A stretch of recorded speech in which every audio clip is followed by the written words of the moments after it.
Hi friends, good morning. ఈరోజు మనం copyright ఎలా రిమూవ్ చేయాలో చూద్దాం. ముందుగా వైటీ స్టూడియోకి వెళ్ళి ఏ వీడియోకి అయితే కాపీరైట్ వచ్చిందో ఆ వీడియోని క్లిక్ చేయాలి. ఇక్కడ చూడండి, copyright and restriction mode copyright అని వచ్చింది. సో ఇప్పుడు మనం ఆ కాపీరైట్ని క్లిక్ చేస్తే మనకు అక్కడ పబ్లిక్ రివ్యూ అని వస్తుంది. రివ్యూని క్లిక్ చేయగానే ఇక్కడ సాంగ్ నేమ్ ఏంటనేది చూపిస్తుంది. ఇది ఇంపాక్ట్ అని, నాట్ ఇంపాక్ట్ అని చూపిస్తుంది. దాన్ని క్లిక్ చేస్తే మనకు సాంగ్ డీటెయిల్స్ వస్తుంది. అక్కడ ఎరేజ్ సాంగ్ అని ప్రెస్ చేయాలి. ప్రెస్ చేసిన తర్వాత కింద ఇంకొక ఆప్షన్ కూడా ఉంటుంది, మ్యూట్ ఆల్ అని చెప్పేసి.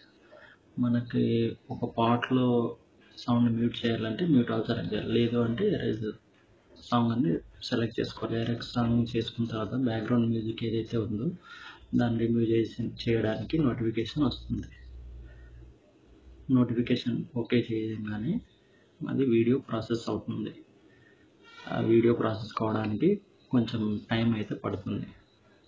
సో అప్పటి వరకు మనం వెయిట్ చేయాలి. వెయిట్ చేసిన తర్వాత స్క్రీన్ రీఫ్రెష్ చేస్తే అప్పుడు మన బ్యాక్గ్రౌండ్లో ఉన్న మ్యూజిక్, మన వీడియోకి ఉన్న మ్యూజిక్ ఎరేజ్ అయిపోతుంది.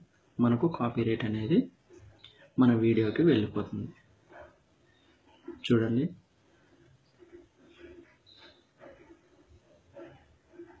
ఇక్కడ మనం రీఫ్రెష్ చేసి చూస్తాం. ఇంకా వీడియోకి టైం ప్రాసెసింగ్ పడుతుంది.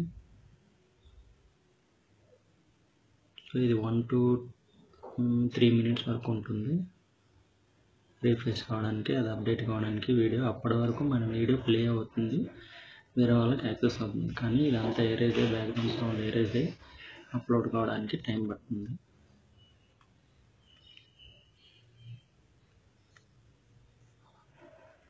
చూడండి, ఇప్పుడు మనం బ్యాక్ వెళ్ళి చూద్దాం. బ్యాక్ వెళ్ళి ఇక్కడ మెయిన్ స్క్రీన్లోకి వెళ్ళి రీఫ్రెష్ అని కొడితే కాపీరైట్ పోయి నన్ అని వచ్చేస్తుంది. సో మనకు కాపీరైట్ రిమూవ్ మన వీడియోకి అయితే కాపీరైట్ రిమూవ్ అయితే చేసేస్తాం. చూడండి, ఇక్కడ రివ్యూ ఇష్యూస్ అని కూడా ఏం రాలేదు. ఇలాగే మీరు కూడా ట్రై చేయండి. మీ వీడియోస్కి కాపీరైట్, బ్యాక్గ్రౌండ్ ఉన్న మ్యూజిక్ ఎరేజ్ చేసుకోండి. Thank you friends. ఇలాంటి ఇంట్రెస్టింగ్ వీడియోస్ కావాలంటే మా ఛానల్ సబ్స్క్రైబ్ చేయండి, లైక్ చేయండి, కామెంట్ చేయండి.